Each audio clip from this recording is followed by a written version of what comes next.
Sumqayıtda hər həftənin şənbə və bazar günləri kənd təsərrüfatı məhsullarının satışı yarmarkası təşkil olunur. Yarmarkaya səhər saat 10-dan start verilir. Artıq ənənə halına çevrilən bu tədbir istehlakçıların seçim imkanlarını artırmaq, şəhər əhalisinin kənd təsərrüfatı və ərzaq məhsullarının yaxşılaşdırılması, bazarlarda süni qiymət artımının qarşısını almaq üçündür. Yarmarkaların mütəşəkkil keçirilməsi üçün Kənd Təsərrüfatı Nazirliyinin nümayəndələri yarmarkalara təhkim olunaraq satılan məhsulların keyfiyyətinə, istehlak üçün yararlı olmasına, qiymətlərin tənzimlənməsinə nəzarət edirlər. Yarmarkada satışa çıxarılan məhsulların qiymətlərinin tənzimlənməsi Sumqayıt şəhər rəhbərliyinin də diqqət mərkəzində saxlanılır.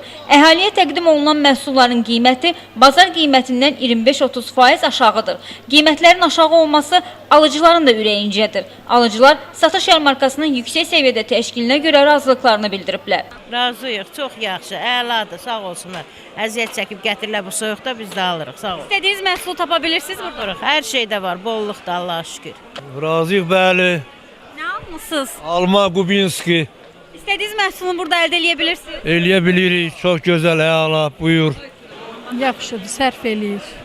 Belə getsə yaxşı olar, həmişə belə olsa yaxşı olar. Respublikanın ayrı-ayrı rayonlarından əsasən Quba, Qusar və Xaçmazdan gələn fermerlər 500 tona yaxın kənd təsərrüfatı məhsullarını satışa çıxarıblar. Eyni zamanda yarmarkalarda satılan bitki və heyvan mənşəli məhsulların fitosanitar və baytarlıq nəzarətindən keçirilməsi, müayinələrin vaxtında aparılması üçün yarmarkalar səyyar avtolaboratoriyalarla təmin olunub. Qeyd edək ki, əhalinin keyfiyyətli məhsulla təmin etmək üçün növbəti yarmarka 42-ci məhəllə Sabir küçəsində təşkil edilib.